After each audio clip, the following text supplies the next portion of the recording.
first took the story to Dave in the DeMaio campaign. At 7 in the morning before coffee. At 7 in the morning, yes, it's true. On a Sunday, to find out, what their response was. The first line of argument that Dave made that was off the record at the time was that the person I had talked to on the phone multiple times was not Justin Harper.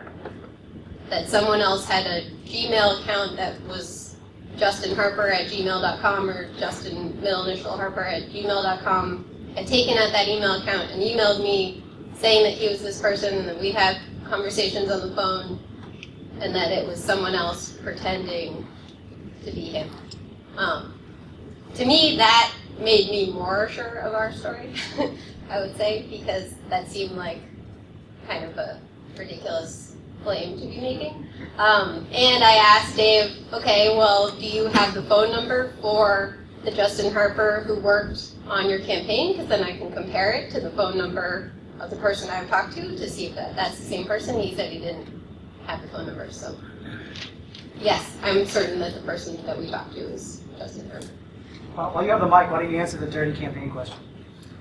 Yeah, I mean, I would say after Filner that San Diego was primed for a campaign like this. People, KPBS and other news outlets got all kinds of criticism about how could you not publish these stories until after the election? You made us go through this whole time with this mayor who was out of control and we needed to get rid of him and we shouldn't have had him in the first place.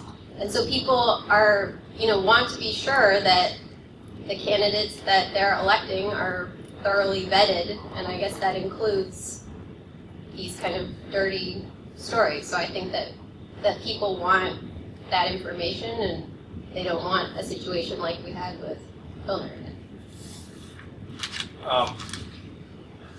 I'm sure later, I don't know that I want to get into the comparison between Filner and this, because I think that they were very much different, and as I think every news organization will probably attest to, that as we did try to get at some of these things about that we've been hearing about Filner without success before the election. But getting to the, would we allow campaigns to get this negative? We don't allow that. That happens. I mean, I just, I don't know that there are certain standards that may differ among news organizations and individuals about how you cover certain allegations, but I think that the flip side of that is if we didn't cover things in certain ways, what are we not reporting and hiding from people? And like I said, every organization has a different. Negative campaigning is here to stay. I have a few years on some of my colleagues here, but I remember one political consultant at a convention saying, the Declaration of Independence was the first hit piece in politics. So, there you have it.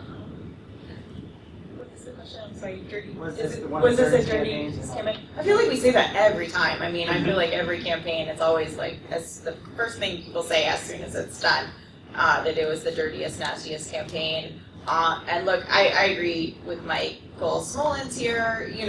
We don't allow something to happen or not happen. We report the news and the facts that are presented to us, and at the point, it's sort of like when I get a big batch of emails from a public agency, I don't go through those emails and filter out ones that I don't think should be online and take one by one, oh, that one's too juicy or too dirty or whatever. I just put the whole public records document dump up on the web because, that's my role, is to get the information and provide it to the public. It's not to censor out information or take information away from the public.